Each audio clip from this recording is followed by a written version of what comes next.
Welcome, everyone. Thank you all for being here today, and a happy belated Father's Day to all the dads that are tuned in. I'm Vicki Goodman, and on behalf of the Friends of the Semel Institute for Neuroscience and Human Behavior at UCLA, the Resnick Neuropsychiatric Hospital Board of Advisors, and WOW, the Wonder of Women Summit, it is my pleasure to welcome you to our special Father's Day Open Mind program with Dr. Jonathan Salk, renowned child, adolescent, and adult psychiatrist, assistant professor of psychiatry at UCLA, and co-author of A New Reality, Human Evolution for a Sustainable Future. Jonathan co-wrote A New Reality with his father, legendary scientist who developed the vaccine for polio, Dr. Jonas Salk. The Dr. Salk wrote the first version of the book in 1981, and Jonathan updated it in 2018. Today, Jonathan will speak to us about My Father, Our Future, A New Reality, and he will be joined in conversation by Dr. Susan Smalley, Professor Emerita in the Department of Psychiatry and Biobehavioral Sciences at UCLA, behavioral geneticist, author, and activist. More about each of these speakers in just a moment. At this point, I would usually explain that prior to the coronavirus era, the Friends of the Semel Institute's Open Mind programs were held in person at UCLA. But now, together with the Resnick Board and WOW, we have pivoted to this Zoom platform to continue to bring you relevant and informative programs about mental health issues as a free public service. And the silver lining is that we now have people joining us from all over the country, and even a few from Canada. And we are thrilled to welcome them to the Open Mind. But today, we have a special friend here who can do a much better job of explaining this partnership than I can. So let's take a listen.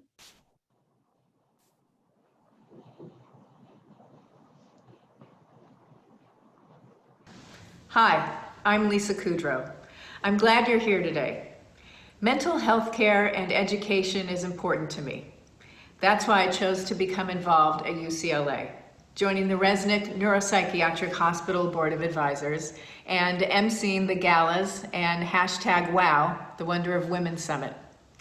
I'm so excited that WOW and UCLA's Friends of Semel Institute Open Mind have joined together to bring outstanding, free virtual programs about mental health issues. This means you will hear conversations on the intersection of culture and science between renowned authors and filmmakers who share their personal stories and world-class UCLA scientists that highlight the latest in mental health research, care, and progress. I'm thrilled to welcome you to our Open Mind WOW series and hope to see you at many more programs.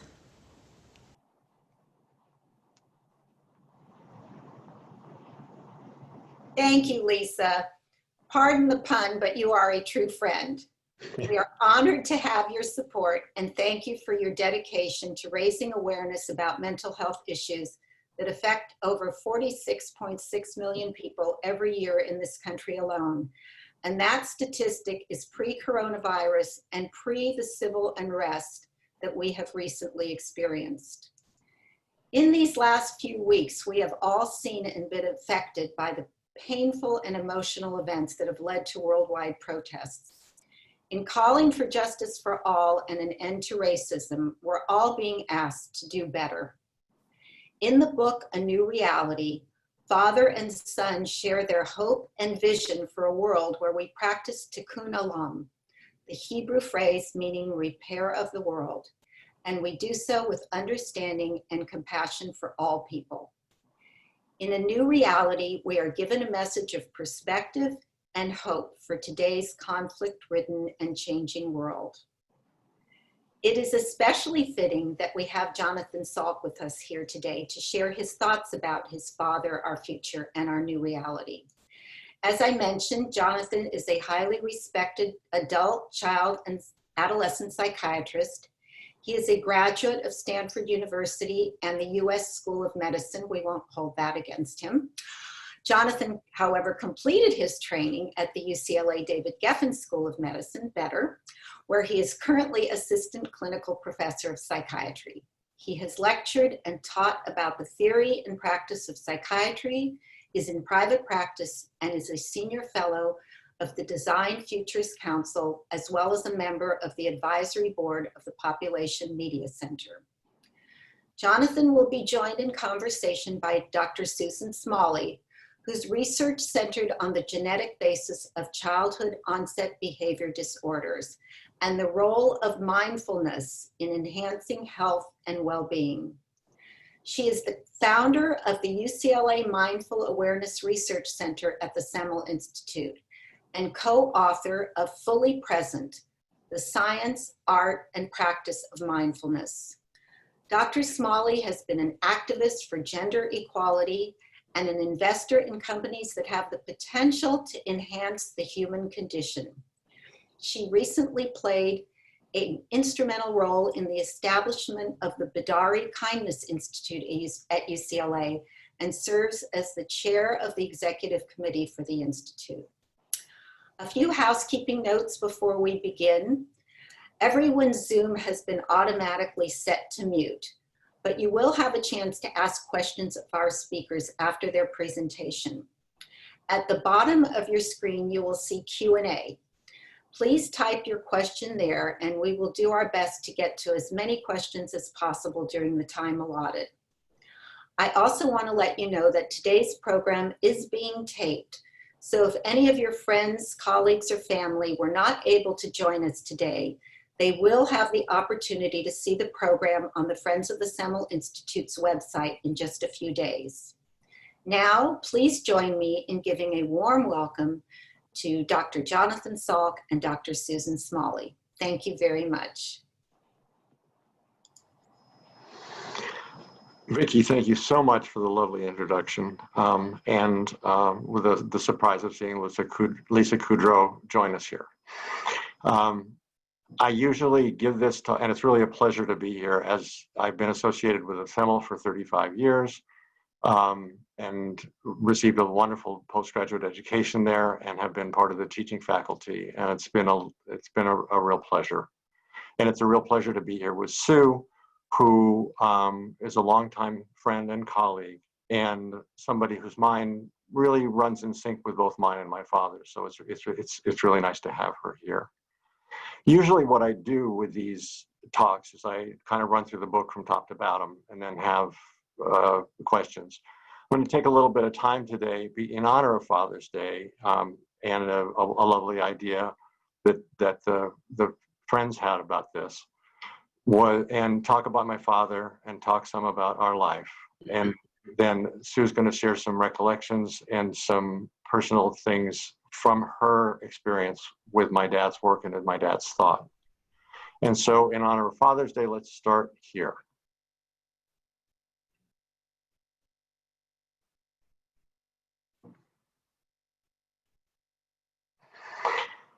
This is me and my father. I must have been 2 or 3 in Lake Erie, where we spent our summers. And I have to say that this is the visceral memory of my dad, the visceral experience of my dad. He was warm, he was pleasant to be with, he was fun, he loved life. Things changed over the years, but this has always remained that sort of the basis of our relationship.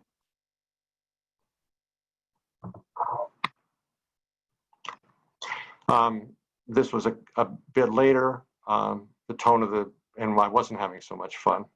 This was a time when getting one of my first polio vaccinations. There are pictures of this with me and my brothers.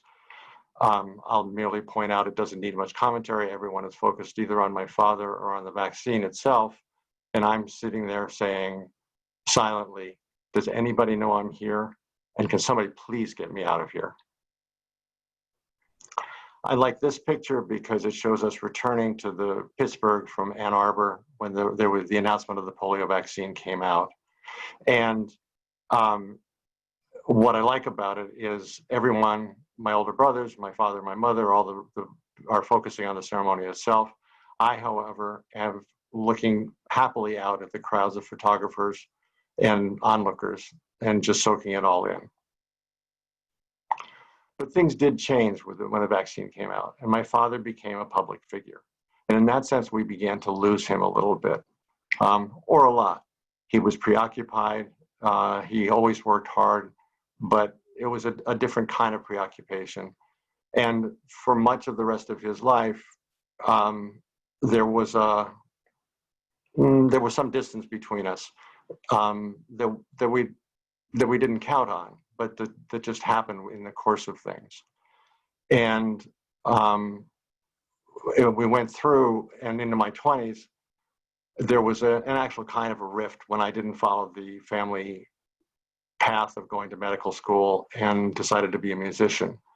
But then I finished my education when I was 28, 29 in the late 70s. And my father had not finished a book. He invited me to work on it with him, and we did so.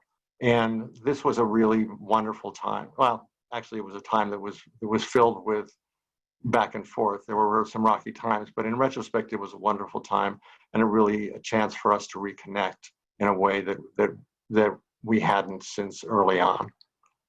This is that book that Vicki mentioned that we published in 1981, more about that to come. Now, a few words about the arc of my father's career. As we all know, he discovered the polio vaccine in 1950, and it came out in 1955. He became a celebrity, and he really did a wonderful thing for a lot of people. But what he went on, he didn't stop there. He was only 40 years old, and what's remarkable about him is that he didn't stop there, that he went ahead and founded and helped with the design of the Salk Institute for Biological Studies, which is a place where he had a dream that scientists and poets and philosophers could work together on the problems of humankind and do something like a vaccine for other kinds of problems and for the fulfillment and the maximization of human potential.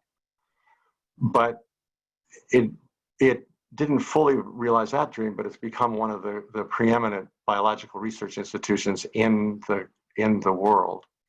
And even more important, I think, the building itself, which was designed by Louis Kahn, with my father as the client, turns out to be one of the masterpieces of 20th century architecture.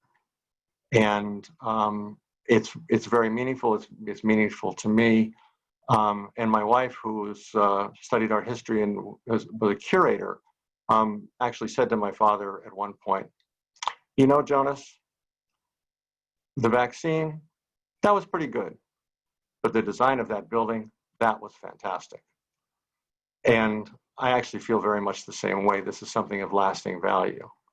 But what very few people know is that he went on and he engaged and developed a kind of a philosophy, a natural philosophy based on nature and natural principles and on wisdom and on intuition that he wrote about, that he worked on, that he was tremendously involved in, that he felt and he hoped would be another kind of gift to humankind. He wrote these 3 books, in addition to the one that we did together. And he really poured his heart and soul into this work. And after he died in 1995, it wasn't explicit, but it was implicit in the way that we'd lived and he talked about his ideas, that his wish was that his ideas would continue to be disseminated so that, like a vaccine, it might have the most positive effect on the greatest number of people. And it turns out that it did, at least in one case, which is in Sue's case. And Sue, I just wanted to invite you to jump in here and talk some about your encounter with my father's ideas and the particularly poignant part of your life. Thanks. Thank you. Can you hear me? Thanks for asking me to be here. And it is true, those books, those 3 books that you just saw, had a huge impact on my life. And it was about 18 years ago, I was a professor in child psychiatry at UCLA, looking for the genetic basis of attention deficit disorder. But I was also a mom raising 3 kids and really a bit overwhelmed with the juggle of having a career and motherhood and trying to balance everything. So I was kind of stressed out, as many people are still all the time when they are trying to do both of those things. And then I discovered I had a tiny freckle on my arm that turned out to be an early stage melanoma. Well, any kind of cancer diagnosis is a complete stressor. So my anxiety level went off the charts. And, I felt like maybe I'm not in control. I can't, I was doing everything I thought you did to stay healthy. And yet I was getting it was an early stage, but it was still a cancer diagnosis. That gave me a shift in sort of the way that I was working in the world to try something new. So then I jumped into kind of alternative medicine at the time, really trying to help myself heal, because everything I had done previously with Western technology wasn't stopping me from getting cancer. So I started meditating, doing yoga, doing a lot of alternative mind-body practices. And after about a month of very intense practice, I had a really radical shift in consciousness. And it was something I wasn't trying to get, because I had no idea that there was an alternative way to see the world. I had pretty much bought into the idea that the lens of reason, or using the rational mind, was the only way to approach scientific problems in the world. And now I was doing this meditative practice and having a very big shift in consciousness. And that shift was one of, instead of feeling separate and maybe competitive to some extent, trying to be the best, get more papers, whatever, had emotions of envy and anger. All of a sudden, I felt this very profound and deep sense of interdependency, that we were part of this larger whole. And when I had that felt sense of interdependency, it no longer made sense to try to be competitive or try to hurt someone else or try to win and someone else lose, because it would be like trying to hurt yourself. I just felt a really deep sense of a kind of a oneness of the universe, which sounds corny. So I'll use the interdependent terminology, but it was a very different experience. And all of a sudden, my attitude to the world changed radically, and I felt a strong sense of happiness, joy. I couldn't find the negative emotions that had been part of my life. But that was really a radical shift. And I tried to understand what had happened to me, because here I was in the Department of Psychiatry, studying genetics, studying neuroscience, trying to figure out how to help people be happy, how to help people find authentic happiness. And I had found it, but I had found it not in a test tube, not in a DNA sequence, but rather in a shift in attitude that was brought about by, in my case, meditation and doing an inward investigation of the mind. And so I called it an intuitive process. And I had never had anyone talk to me about that as a scientist. So somehow I came across Jonas Salk's 3 books that you just saw, and they basically described what had happened to me and all the values that I had now uncovered in this experience. And thank goodness I found it, because here was a scientist with great respect who had discovered the polio vaccine and was writing and talking about intuition, something you really didn't talk about at the time in the Department of Psychiatry. It was very out of the mainstream. So I was grateful that I ran into those books, and they helped me in such a big way. Be able to speak about it at the time sort of laid the foundation for the Mindfulness Center at UCLA that you heard about. And then really the thesis of that is to be a balance of reason, scientific investigation of mindfulness, and intuition, practices that help hone intuition.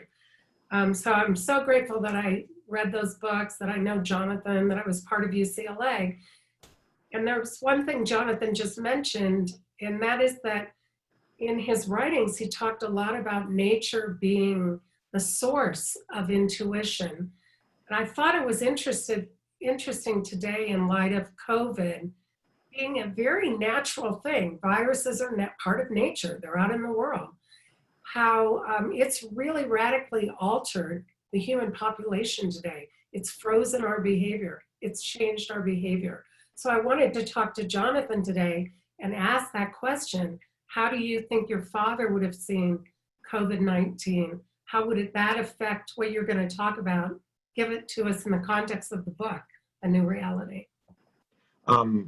Sure, that's great, and thank you, Sue. It's great to hear your story again. COVID-19.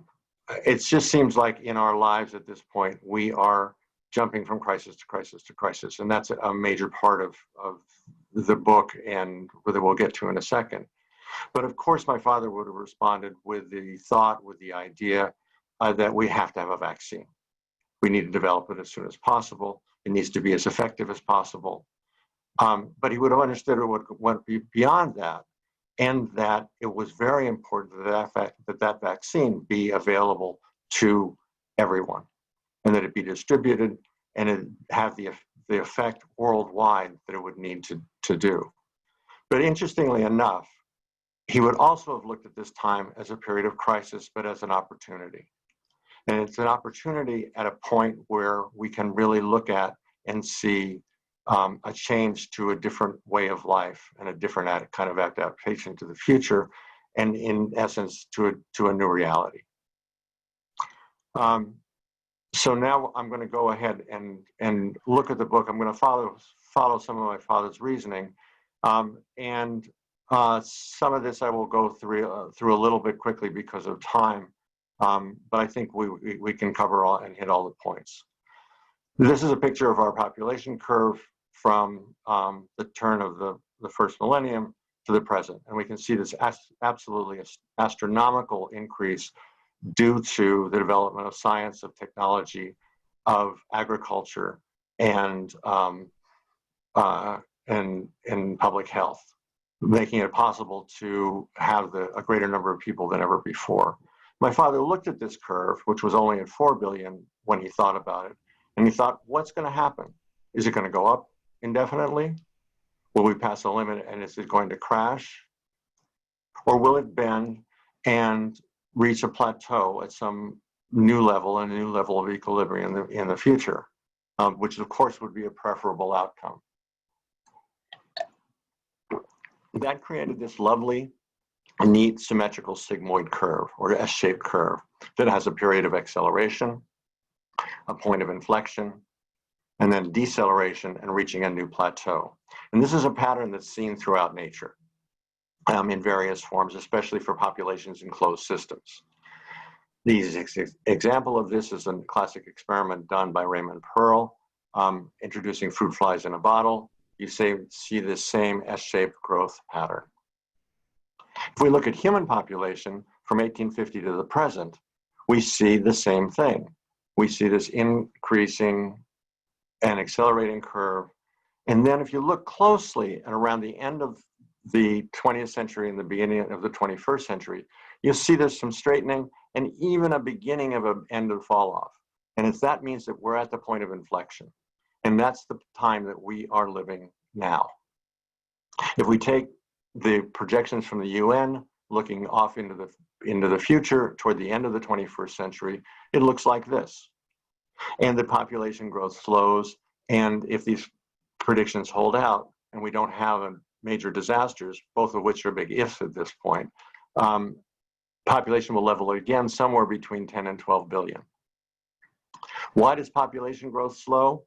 It's an interesting little aside that I came across in working on this book, but it's a great example of something important that's central to the book, because it turns out that things that make people decide to have fewer and fewer children are increase in health, increase in longevity, decrease in infant mortality, social and economical stability and sustainability and sustainable development, and most especially the education of women. Those are all positive things for everyone all over the world.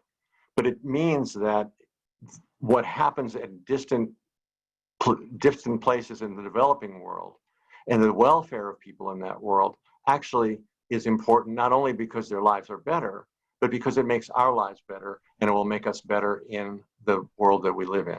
And we'll have a slowing population growth sooner rather than later, and increased levels of health and prosperity. Coming back to the sigmoid curve, however, my father did another thing intuitively. And this is sort of the key to this whole argument and presentation, because he saw that this sigmoid curve was actually two curves, and he separated them out like this.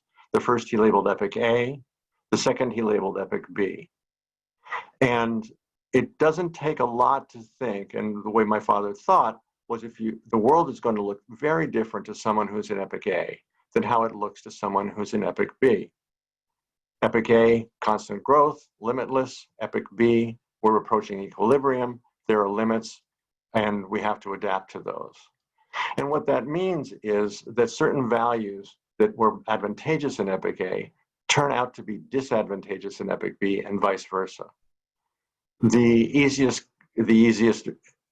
example of this is resource use. When we had resource use in epoch A, there were no limits. We could consume as much as we wanted. We could waste as much as we needed to, and there weren't problems. But as we reach the point of inflection and are entering epoch B, it's a totally different time. And the values of limits, conservation, sustainability become most important. In addition, this applies to broader values. Epoch A was a time of competition, when people who competed the most, who were most independent, wielded the most power, did the best. Same with corporations, same with individuals, same with nations. Epoch B is an entirely different time and a different environment and a different set of situations, where the values of collaboration, interdependence, and consensus take precedent and priority. There's a whole lot of other values that I can go into, but I won't here. But they include a particular one that I want to give an example of at UCLA, because in epoch A there was the direction was against disease, and epoch B it was pro-health. And one concrete example at UCLA and at the Semel is the institution of the Healthy Campus Initiative that UCLA has put forward, where they're enhancing the health of students and faculty in the community, and paying attention to that rather than going from crisis to crisis. And this is something my father would have very much approved of and would have seen was evidence of the transition from epoch A to epoch B. An important part of this is to say, and this is a list of a number of values that change. The reason that these things change is not because they're morally better, but because they're more adaptive. And self-interest was served by epoch A values in epoch A, and it's served by B values in epoch B. And Sue, you and I talked about this recently. There were a number of other examples that we came across. The development of sharing economy. And I didn't know whether you had others that you were thinking of. Well, one thing I was thinking about is the COVID-19 has pushed people to work out of their homes right now. And what's happening is people are discovering there's actually a lot of nice things about working at home. So while there are challenges as well, a lot of people, young people, older people, this whole idea of finding better balance with work and home life, I think comes from having greater flexibility in the work, how you work. And I think the millennials and younger already know that. Those epoch B raised kids, my kids and that generation, they kind of already were trying to do some work at home, have a greater life balance. But that balance part, I think, is super interesting to think about how COVID might shift the whole way we work. Many people are thinking about what's it going to look like when I can go back to work. Do I really want to work 50-hour week at a place that's very far removed from my family and home life, et cetera? Yeah. So I think ahead. we see that in addition to what you mentioned, the sharing economy, people, social impact investing. There's a lot of business, clearly business now. How do I create money at the same time that I do good in the world, you know? So, Yeah. That's great, and thanks. And so one of the things that happened, one of the reasons I redid this book, is that these transitions that we foresaw in 1980, 1981 began to happen and are coming true. Now, the way this is happening is very interesting, because I thought initially this would happen over many generations. But I realized when my kids were born, something was very different. If you look at this curve, we can see that my father's generation grew up and was born in Epoch A. The baby boom generation, of which I'm a part, was actually born in Epoch A. I was born in 1950, and the sky was the limit. There were no problems. We could do anything. Science and technology could do anything. But then in the 1960s, 1970s, we began to enter Epoch B. There began to be problems with resource use. Silent Spring was written. We began understanding energy crises started. And we've lived out the second part of our lives in Epoch B, which I think actually explains some of the schizophrenia of our generation, which is that we espouse the values of Epoch B, but somehow we've continued living the values of Epoch A as a generation, much to our shame and chagrin. But my children, however, were born all in Epoch B. They were born with the idea of recycling, reusing, renewable energy, but also with values of cooperation, of interdependence, of understanding and getting along with people of different ethnicities, and throughout the and of cooperating and sharing in a way that I think is much more inimical to them than was to us. And so the generational thing, not only because of climate change, is going to have to happen sooner, but actually will happen sooner than I anticipated. Now, this change and this from A to B is not going to happen without conflict, and that's shown in this slide here. And I'll just take a moment with this, and then we'll, because I think it's important, that this explains the polarity that we have in the world today. This explains the division we have, because we got to a point where we got to a point at which there's uncertainty going into the future. And a whole lot of people said, oh my God, we don't know what's happening. Let's go back, particularly older generations. Let's go back to what worked before. Let's go back to what we grew up with, fossil fuels, et cetera. And then there's a whole other group of people who are saying, no, we need to go forward into Epoch B. And we need to adapt new values and new survival strategies. And that's what's getting played out on the world political stage and on the national political stage today.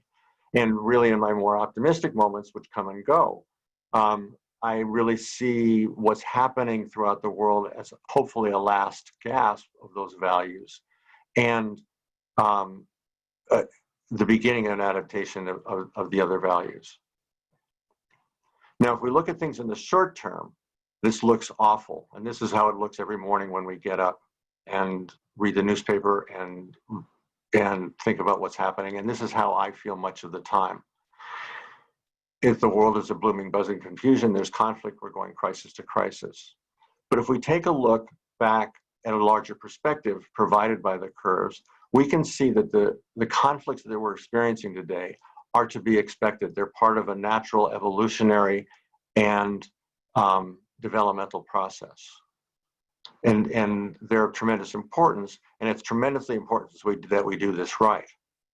So this seems to makes it look as if, that's going to happen naturally and easily. It's not. It's very clear. And this is a diagram that my father made early on in his work with this. The vertical arrows represent the beginnings of the persistence of Epoch A thinking. The other arrows, the persistence of Epoch B thinking. And if we go too far and we allow the Epoch A thinking and behavior to go beyond that, we're going to decimate the human population through famine, through plague, through through climate change and exceeding environmental limits, and through intrahuman conflict. So this is really a crucial and a very important time that we're living in. And it's not going to happen without our effort on a whole lot of levels. I want to take a moment and really just a moment to say that this transition, as the way it works, is that we're coming from a time where in our ancient past, and this is interesting to me as an anthropologist, that in our ancient past, epic A and epic B values were similar. And then we developed into epic A, and it was an either-or proposition. Either you're humane or pragmatic, or either you're for growth or you're against growth. And in the very important time of epic B, these values will come together. And our job is to integrate those and come to a time of equilibrium at a very different level from what we had in our distant past. But the values that we have and we need to integrate to our culture and to our economic systems and into our political systems and social systems have values that are similar to those from long ago. And we have a lot to learn from indigenous and prehistorical cultures, and those need to be incorporated.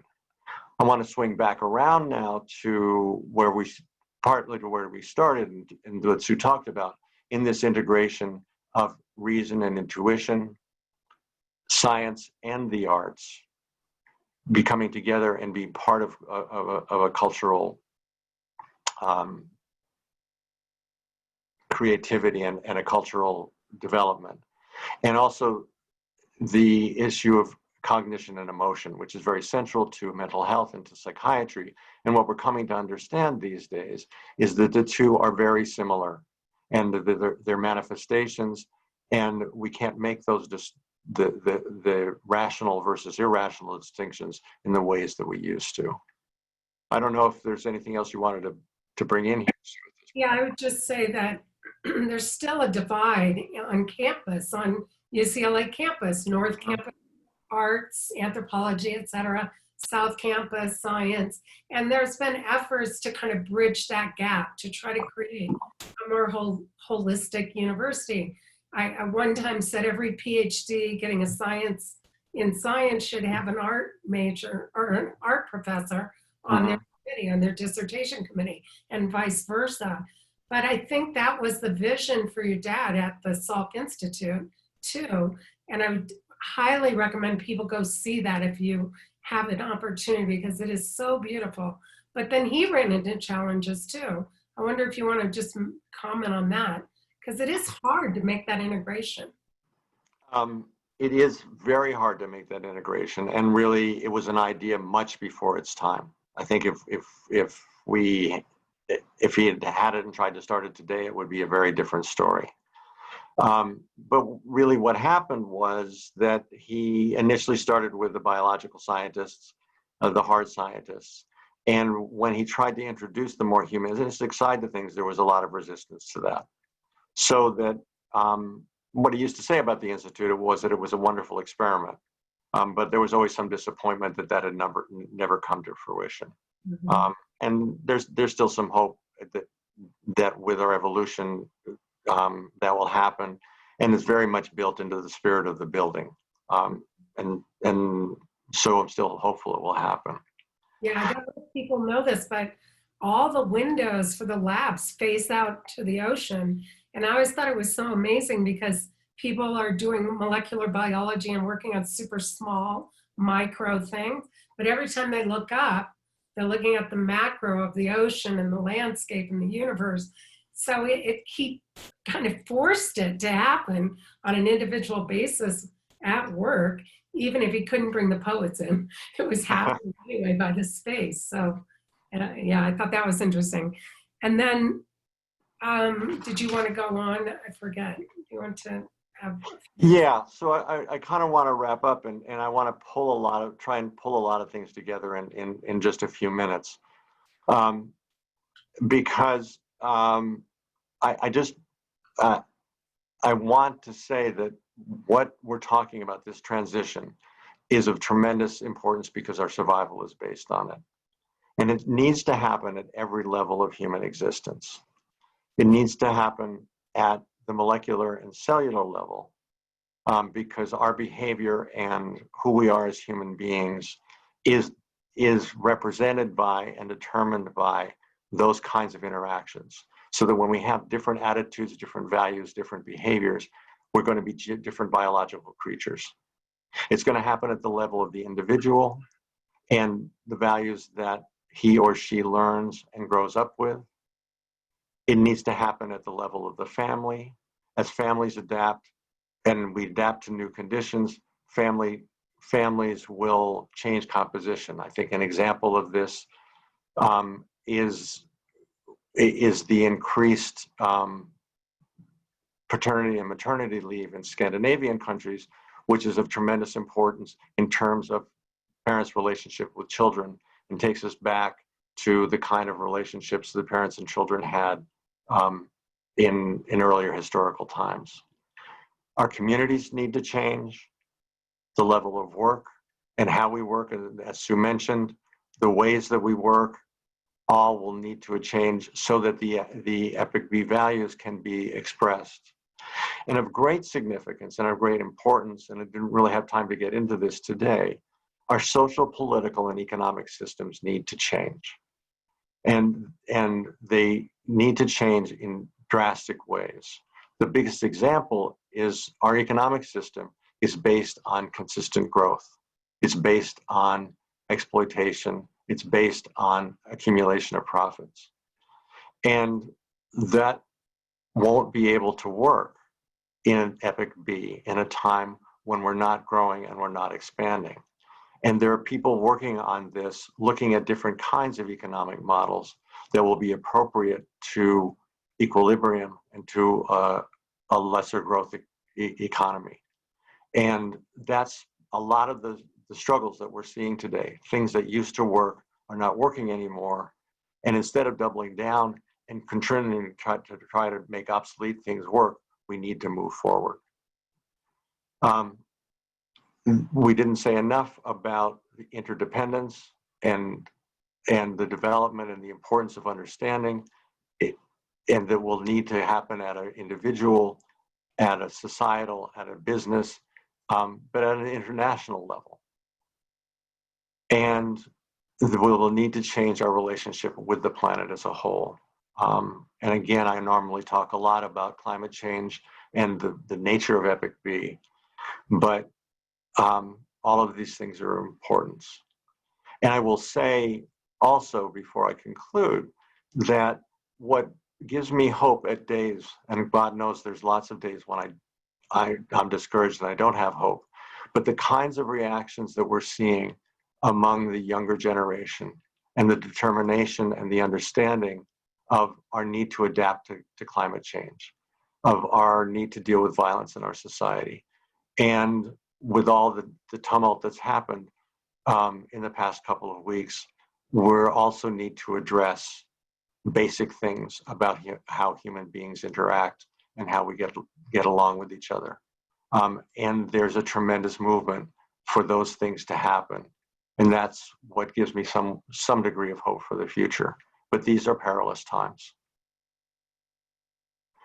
And I'll end with the last quotation from the book, because we're really in a win-win situation if we can take advantage of it.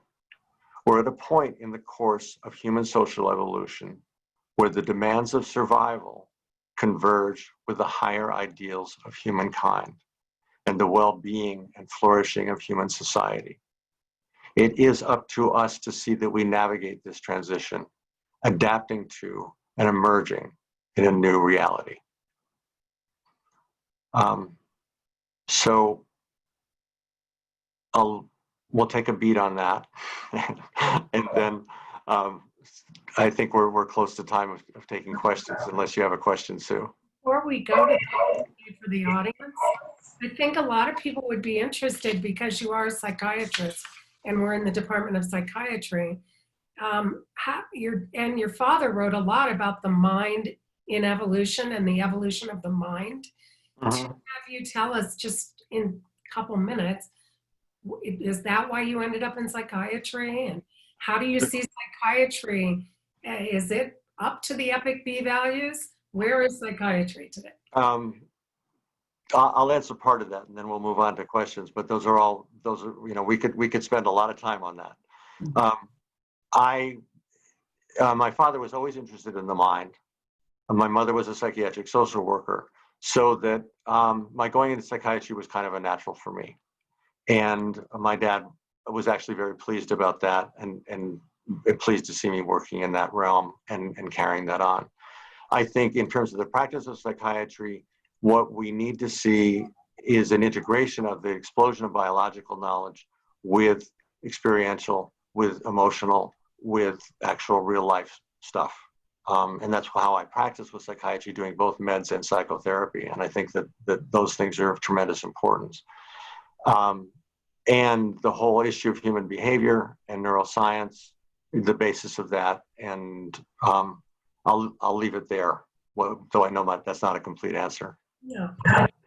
And I think that's the mindfulness piece. That's why all these self-exploration. Exactly. Part of that. Okay. So, thank you. Amazing. All right. Thank you, Jonathan, so much for sharing your vision and your father's vision and aspiration for humanity's betterment. And I think that all of us who tuned in, all 378 of us who tuned in, are better for having heard you speak. And Sue, thank you for sharing your personal story and for how you came to mindfulness, which is such an important part now of most of our lives, and especially at UCLA, how important the Mindfulness Center is. So thank you both. We do have a number of questions here. First question is from Jenny. Can you speak more about ways that you think that our future society will look like ancient civilizations? Sure. One way is, I'll come back to the point about economic systems. Those ancient civilizations were adapted to equilibrium.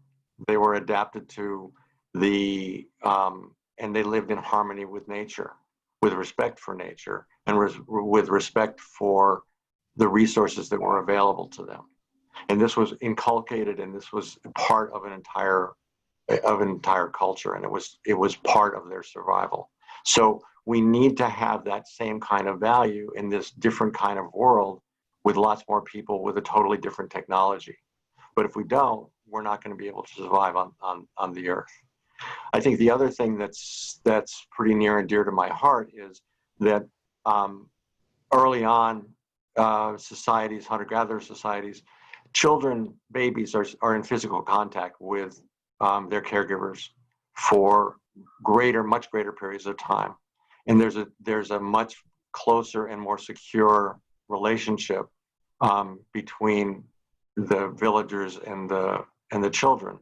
And I think that this really builds a kind of an immunity and a nervous system that is more adaptive to living in a period of equilibrium.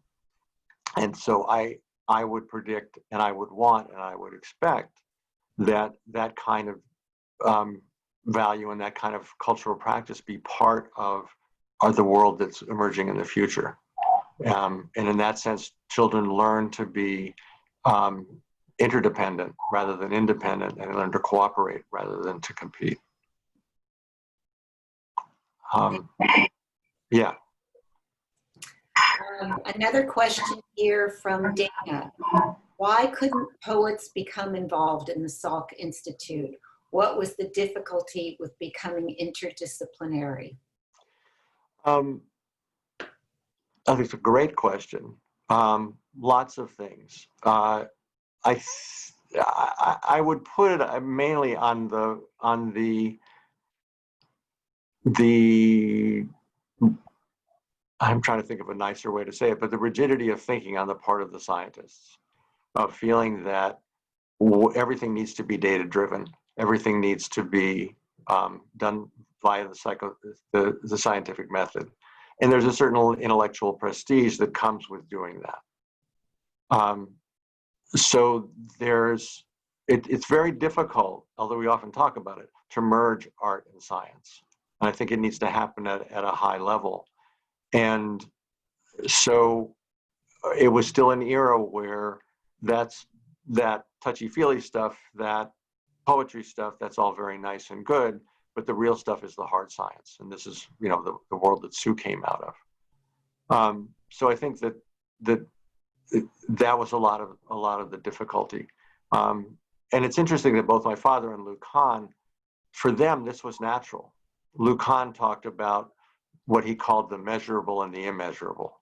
And the measurable was the scientific, the immeasurable was the poetic. But basically, though, I think people were cynical and just felt like this was la-di-da stuff that didn't belong with our scientific institution. Yeah, I mean, the whole scientific training really doesn't ask you to do much of an intuitive experiential process, because most of it is to take you out of the equation and use the scientific method, which takes you out of the equation. So it's having yourself and your own experience be introduced without biasing the scientific method. And that's something that requires, I think, more effort on the part of, instructors and professors in science to think about how do you weave in first-person experience and yet not let it bias your particular experiment.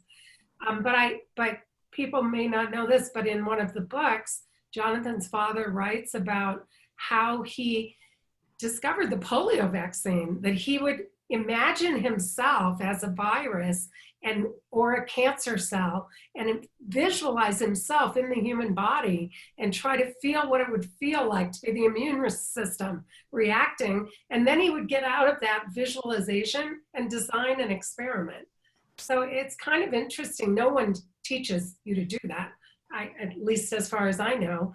But it's really, I think, time that we start to look at this merging of experience and intuition with scientific training. So that's part of the problem, because most scientists don't have that. The subjectivity aspect of it. Yeah. Another question here from Jasmine. How do you see our educational systems facilitating the shift from Epic A to Epic B? Another great question, and one that's necessary to happen. I think it will start it necessarily starts in the early years. And in a way, preschool should be a model for all of school, because in preschool, the curriculum is a social curriculum. In preschool, it's about how do we get along? How do we share? What do we do? And that should continue. So one part of the answer is that the psychological, the subjective, the emotional needs to be part of the educational process, and not to be addressed. And there needs to be a deeper and better understanding of development through the life cycle and through the way our schools are set up. I think that's the major way in which it's important. I think it's vitally important that we have programs and we have a way that the arts and music and those aspects of our culture are part of the educational process. And we've seen a real terrible diminishment of that. But I think the main thing is to look at what kind of people are we educating and what kind of people are these kids turning out to be. And I think that again, it's a little bit of a catchphrase, but the whole child is a very important aspect of how our schools need to evolve. Thank you. Here's another question in the same vein. How has your background in music helped inform your practice in psychiatry? And again, about integrating arts and science as your father envisioned. It's again a great question. It's very interesting. My father used to, in my family, going to medical school and getting a BA and getting an MD was kind of like getting a BA in most families. That's just what you did. And my father actually used to say, you should go to medical school. It's a great background for anything else you want to do in life. I, however, at the age of 20, wanted to play blues and rhythm and blues. And I just couldn't figure out how going to medical school was going to be a great background for that. So I spent the years playing music.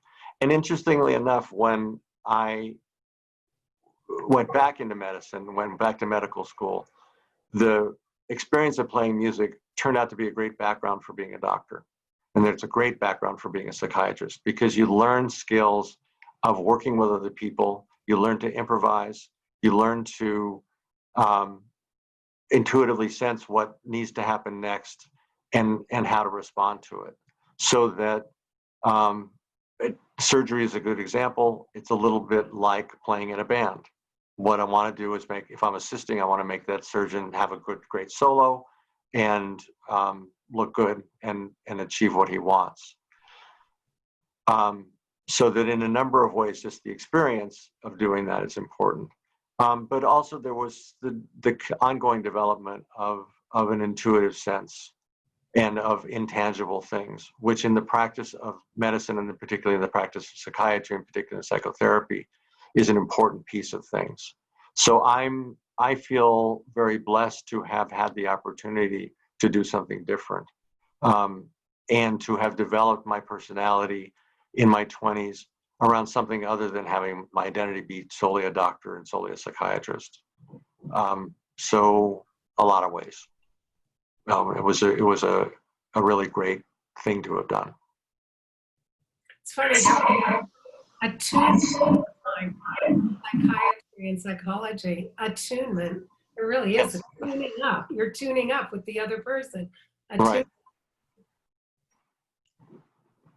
Well, we're almost out of time, but a couple of messages here. One is from Carol and Jerry Katzman to pass along to Jonathan and tell him that Jeff Katzman's mom and dad are watching and enjoyed the presentation so much. That's great. A lovely message from Jacqueline says, I have a degree in anthropology from UCLA, just got that degree and wanted to thank you for your talk today. And there was one other question that somebody, I'm just trying to find it here. My husband, from Robin, my husband and I were fortunate to meet your father on the beach in Hana, Maui in the late 80s or early 90s. And I even have some photos somewhere. What a remarkable man. What did he and what do you consider his most important legacy? And I think that's a perfect question to end on.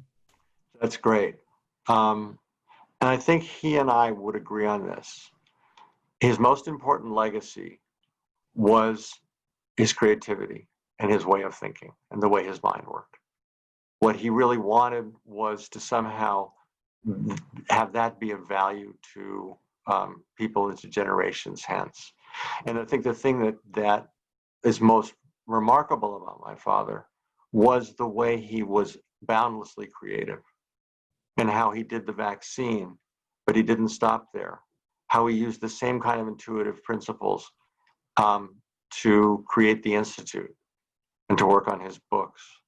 And he had just an amazing capacity both to have a grand vision and look at the long term and have broad dreams, but he had the ability to bring those dreams into reality, to do all the hard work, to do all the board work, to do all the bench work in science.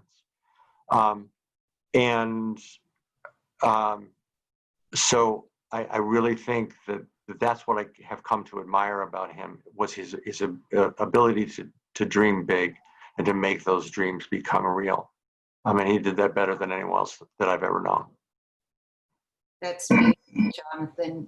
Thank you. Like father, like son. Thank you for sharing your vision and your expertise with us, both of you. This was a wonderful hour, and thank you everyone for tuning in today, and we hope to see you at future Open Mind programs. And have a wonderful evening. Stay well, stay safe, and we'll see you soon. Thank you. Okay. Bye. Bye, Vicki. Thanks, Sue. Bye. Bye, Joan.